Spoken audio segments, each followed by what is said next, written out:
Hello, welcome. Dr. Sushma Singh this side. Today in Unit 19, Brazil. Let us start our lecture with topic Government and Politics in Brazil.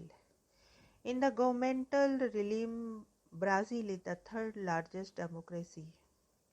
It has had civilian democratic rule since the end of the military dictatorship in 1964 to 1985. After the economic miracle period 1967 to 1974, Brazil entered a stagnation phase concurrent with the political liberalization. During the military period, Brazilian society had become 70% urban. The economy had become industrialized and more manufactured goods than primary goods were exported, and about 55% of the population had registered to vote. Foreign policy oscillated between the alignment and the United States and the pragmatic independence. A transition to a civilian president took place in 1985. From 1985 to 1997, Brazil experienced four distinct political models: a return to the pre-1964 tradition of political bargaining, clientelism, and the economic nationalism under José Sarney, neo-social liberalism with the economic modernization under Fernando Collor de Mello, president during the 1990 to 92, an erratic personal style of social nationalism under the Itmar Franco, and a consensus style of social democratic and neoliberal coalition under Fernando Henrique Cardoso. Cardoso was ascended as a president on January 1, 1995. The transition to the new government was nearly perfect. President Cardoso was re-elected in 1998 for a second four-year term. During his two mandates, President Cardoso drove important reforms both in economic and social field. Perhaps the most important task of Cardoso government in 1995 was to promote the reform of key sections of the 1988 Constitution in order to reduce the role of the state in the economy, reform the federal bureaucracy, reorganize the social security system, rework federalist relationship, overhaul the complicated tax system, and effect electoral and party reforms to strengthen the representation of political parties.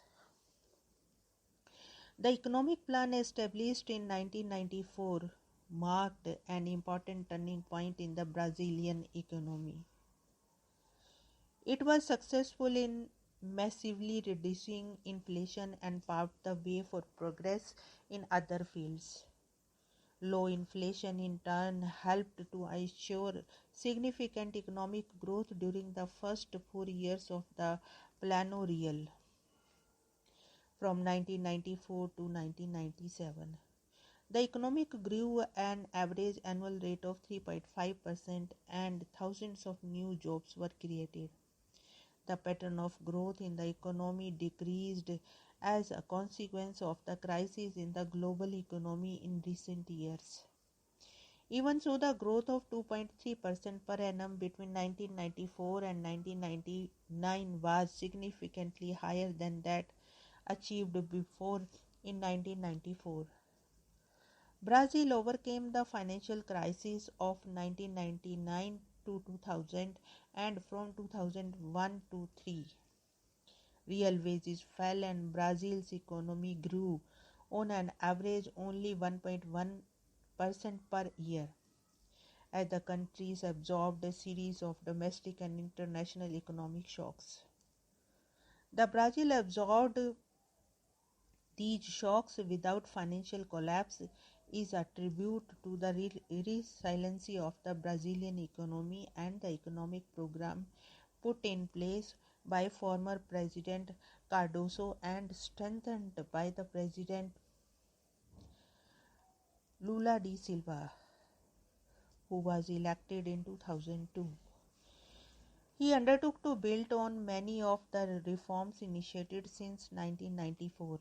The three pillars of the economic program are a floating exchange rate and inflation targeting regime and tight fiscal policy, which have been reinforced by a series of IMF programs. The currency depreciated sharply in 2001 and 2002, which contributed to a dramatic current account adjustment.